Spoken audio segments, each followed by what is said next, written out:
Everyone, চলে আসলাম নতুন আরেকটা ভিডিও তোমাদের সাথে শেয়ার করতে। তো আজকে একটু ঘুম থেকে লেট করেই উঠেছি, যেহেতু মামামেরও শরীরটা ভালো না, ও উঠতে চাইছিল না। তারপরেও দেখো বিছনায় শুয়েই আছে। তো ওকে বললাম ওঠো, উঠে ফ্রেশ হয়ে আসো। জোর করে উঠিয়ে দিলাম। উঠিয়ে দিয়ে আমি এদিকে বিছানাপত্রটা গুছিয়ে নিচ্ছিলাম।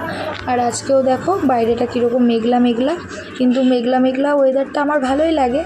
কিন্তু আজকে না প্রচণ্ড গরম পড়েছিল, জানো তো, এই কারণে। আর দেখো অসময়ে আমার স্ট্রবেরি গাছে ফুল হয়েছে, জানি না স্ট্রবেরি হবে কি না, কিন্তু ফুল হয়েছে। এই টাইমে তো ফুল হওয়ার কথা না, কিন্তু ফুল এসছে।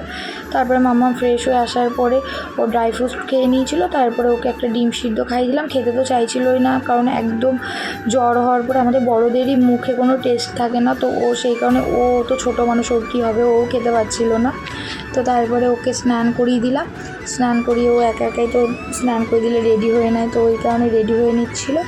আর আমি ওইদিকে ঝটাপট চান করে আসলাম। স্নান করে এসে আমিও রেডি হয়ে নিলাম, জানো তো।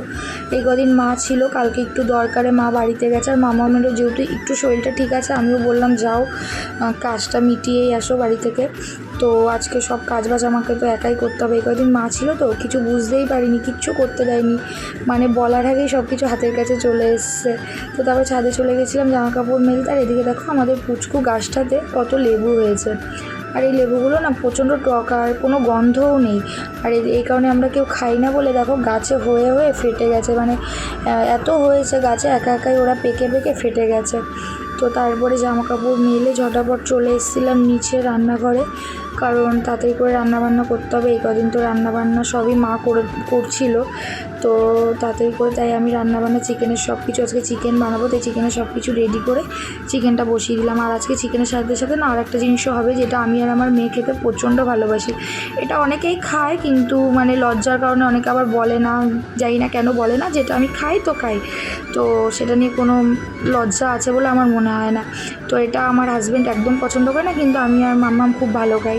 তো সেই কারণে এটা এদিকে আবার ছোটো কড়াইতে বসিয়ে দিয়েছি। মানে আমি যদি চিকেনের সাথে এইগুলো দিয়ে দিতাম না, চিকেনের পাগুলো, ও মানে আমার হাজব্যান্ড ওই চিকেনটাই খেত না। তো যেই কারণে আমি আলাদা করে বসিয়ে দিলাম। ও যেহেতু খাবে না, তাই আমি আর মাম্মাম খাবো, তো আলাদা করে বসিয়ে দিলাম। আর ছোটো কড়াইটাতে বসানোতে ছোটো কড়াইটা খুব ছোটো হয়ে গেছিলো, ধরছিল না, তাই আবার ঢেলে চিকেন হওয়ার পরে এই বড়ো কড়াইটাতে বসিয়ে দিয়েছিলাম। তো রেডি হয়ে গেছে আমার চিকেনের পা কষা। তো ভালো লেগে থাকলে ভিডিওটা একটা লাইক, কমেন্ট আর শেয়ার করে দিও। দেখা হচ্ছে নতুন কোনো ভিডিওতে। টাটা।